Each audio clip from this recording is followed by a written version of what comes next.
Radio Wolna PL.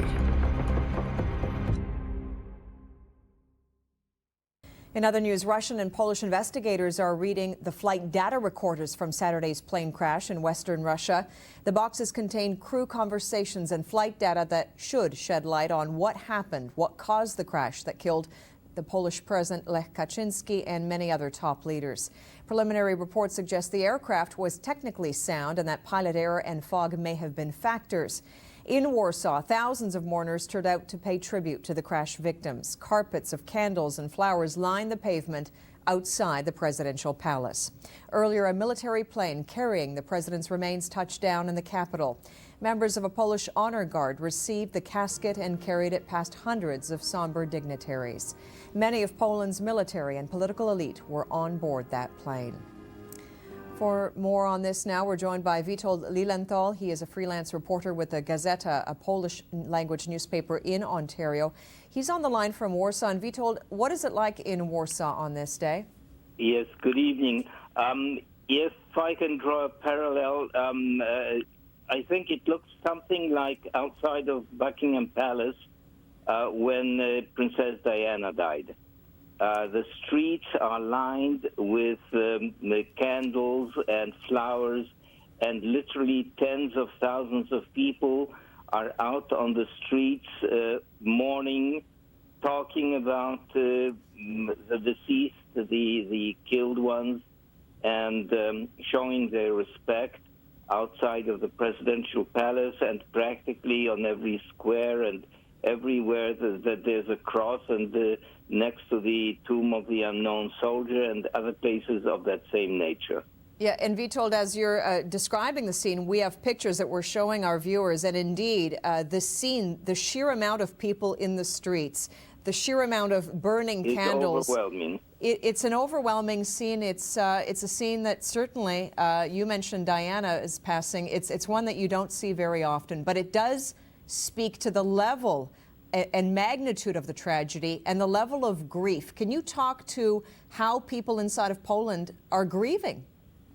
All I can say is that even if people up until yesterday had different or differing political views and ideas, and many factions were divided, today they are all joined in one.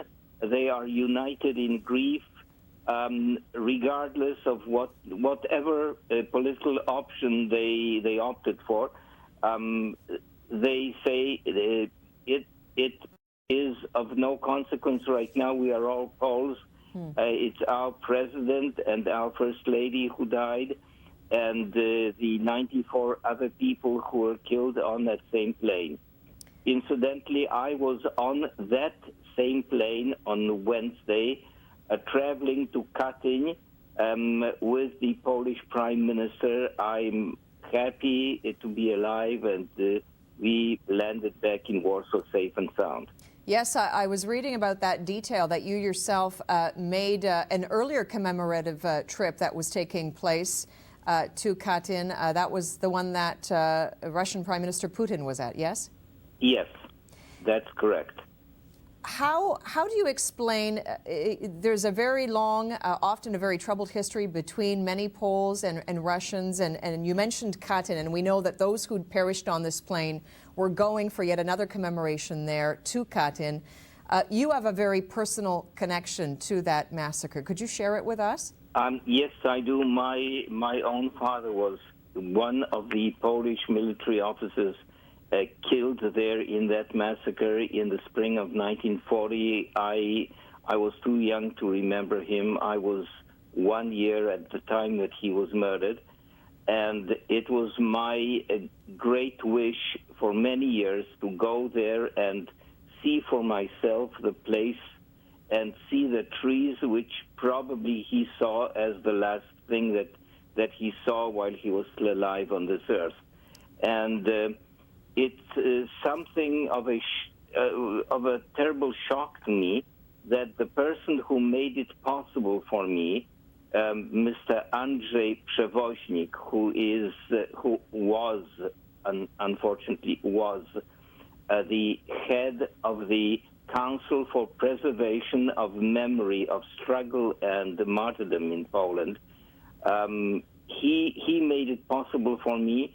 He traveled on the same plane with me on Wednesday, but he also had to travel on the same plane yesterday, and now he is among the deceased. And I just cannot get over it, because I spoke to him on Wednesday, and he was such a charming, wonderful man, and I told him my great appreciation for what he had done for me, and I handed him a little thing as a token of appreciation. I said, "You'll have fun watching it when you have the time." And he said, within the next few days, I'll have very little time. That was Wednesday night. And this yesterday morning, he was dead. And this is someone that obviously you had a very close connection to. Well, I only met him on the plane. Yes. You see, he called me from Warsaw about 2 or 3 weeks ago. I took the call in my office at work, and he told me that I had the option of going to Katyn either with the Polish Prime Minister on Wednesday the 7th or with the President on Saturday the 10th. Mm-hmm. So you yourself could have been on this trip. You could have been on this trip that ended in tragedy. Instead, this gentleman who made the call to you ended up on that flight, and that is the tragic way that this story unfolded in one small measure. Both flights, and the first flight was okay. As you can hear, I'm alive. And yesterday was the tragic flight. So I was actually on the last flight of that plane, of that very plane, which ended with a safe landing. We grieve for your loss with that gentleman that you had a brief contact with, and along with so many others. And Witold, we appreciate you taking the time to talk to us, and we are glad you're okay.